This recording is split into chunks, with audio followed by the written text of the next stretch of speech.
Sa aking mga kababayan na nagtatrabaho bilang OFW, I'm sure pinangarap mo na ring umuwi for good. Wala naman kasi sa atin ang gustong magtrabaho forever sa ibang bansa at parating malayo sa ating mga mahal sa buhay.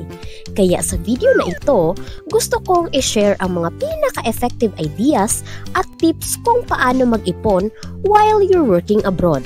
Kaya kabayan, kung gusto mo nang umuwi for good at wala ka pang naiipon, make sure na tapusin mo ang video na ito. Simulan na natin. Tip number 1. Huwag ipadala lahat ang iyong sahod. Bilang isang OFW, tayo lang mismo ang may alam kung anong paghihirap, pawis at sakripisyo ang ginawa natin para kumita ng pera abroad. Kaya, payo ko sa'yo, huwag ipadala lahat ng income mo. Masakit man tanggapin, minsan kasi kapag nagpapadala tayo sa Pilipinas, we're expecting na may maitatabi ang asawa natin o ang pamilya natin.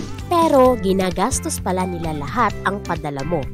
Kahit gaano kasi kalaki ang ipadala mong pera, it's like it's never enough.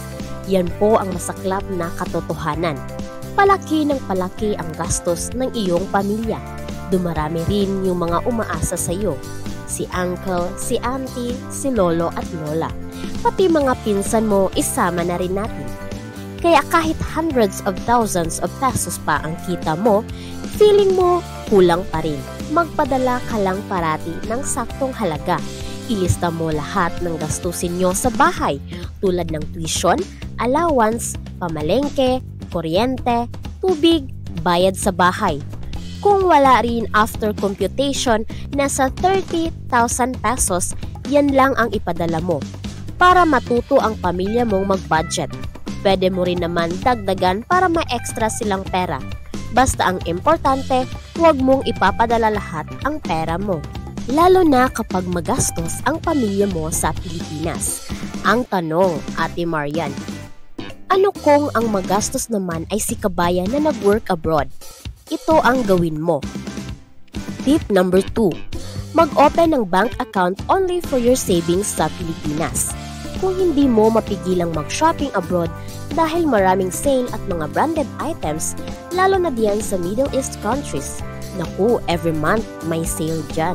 Ito ang the best saving method para sa iyo. Make sure na hindi ma-access o ma-withdraw yung pera kahit ikaw unang iyong asawa para hindi magalaw ang iyong savings.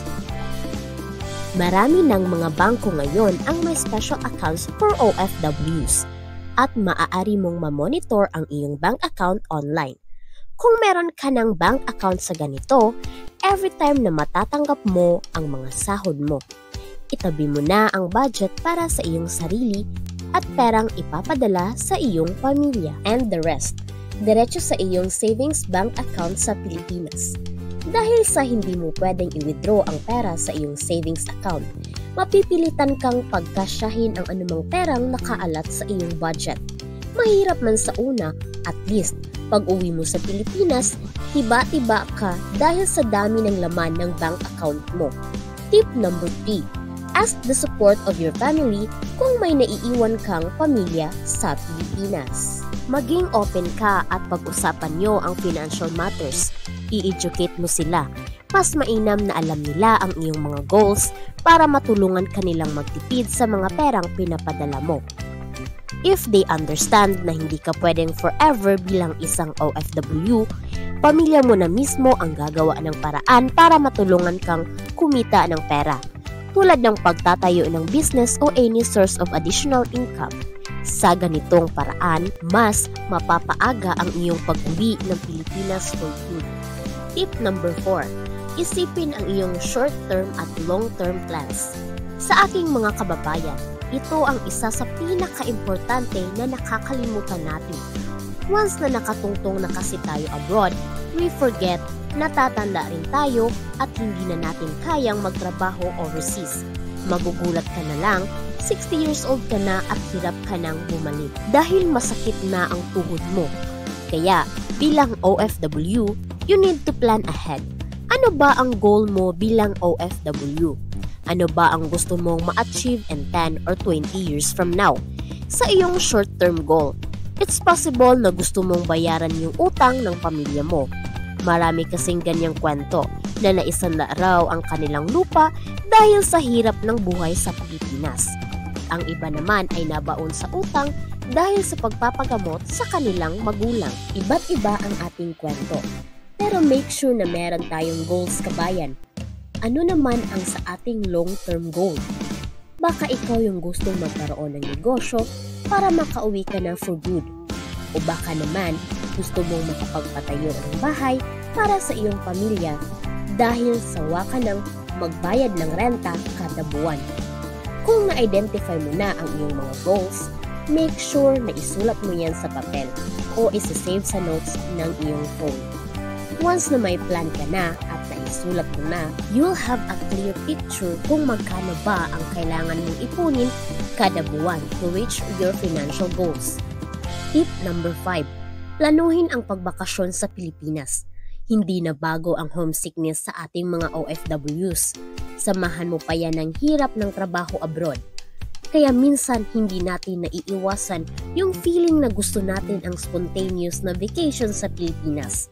Ang problema, kapag hindi ka nakapagplano ng maayos, mapapamahal ka, lalo na sa pagbili ng plane tickets. Naku, lalo na kapag last minute ang pag-book mo. Yung usual na $1,500 nagiging $3,000 ang presyo. Ang sakit sa bulsa, kaya make sure to plan in advance. Marami na nga ang gumagamit ng skyscanner.com para maikumpara mo yung prices ng mga plane tickets at mapili yung pasok sa budget mo. Tip number 6. Iwasan ang pagiging happy-go-lucky. Nakakatempt uminom, mag-night out at gala with your friends habang nagtatrabaho abroad. Mas malaki kasi ang kita. So meaning, mas malaki din ang perang panggastos mo. Pero bago mo yan gawin, kabayan, always remember kung bakit ka nasa abroad. Diba? Para sa pamilya mo? Diba? Para sa iyong future? Iwasan ang tukso. Maghanap ng alternative ways of having fun. Madalas gawin ng mga foreigners ang paglalakad sa park or beach, which is a great way to save money and keep yourself fit. O diba, nakasave ka na, nakapag-exercise ka pa, at nakaiwas ka pa sa galit ni misis, dahil parati na lang daw inuman ang inaatupag mo. Tip number 7. Dapat merong emergency funds. I cannot emphasize enough kung gaano ka-importante ang pagkakaroon ng emergency funds. Paano ba to? Ito yung funds na itatabi mo to cover 3 to 6 months ng expenses mo at ng iyong pamilya in case magkaroon ng emergency. Let's just give the worst thing that could happen as an example. Like, nawalan ka ng trabaho o na-cancel ang kontrata mo at kailangan mo kaagad umuwi ng Pilipinas. Kung meron kang emergency funds, you have that leeway to think straight at makafocus para makakuha ng ibang trabaho. Sa oras ng kagipitan, may madudukot ka. Unlike others na kapag wala ng trabaho, panay na lang ang kamot sa ulo kung saan kukuha ng pera para pambayad ng bills at pambili ng groceries. Don't be like this, kabayan. Tip number 8. Maging overseas Filipino investors. Once na may emergency funds ka na, you can start thinking of investing. Paulit-ulit ko nang sinasabi in this video na hindi ka forever as an OFW. Kaya dapat, you should have other sources of income. And you should learn how to make your money grow. Maghanap ka ng mga sound investment opportunities o business. You can consider investing in mutual funds, sa mga cooperative o sa stock market. Marami kang possible options. Ang paalala ko lang sa iyo, kabayan, make sure to study and do your research first bago mag-invest. Kung hindi mo pag-aaralan yan, you're basically investing your hard-earned money to lose it in the process. Tip number 9. Iwasan ang sobrang gastos pag uwi ng Pilipinas. Bilang isang OFW, we always think about our family first. For this reason, nakakalimutan na nating magtabi para sa ating sarili kapag nakauwi na tayo sa Pilipinas. Imagine this.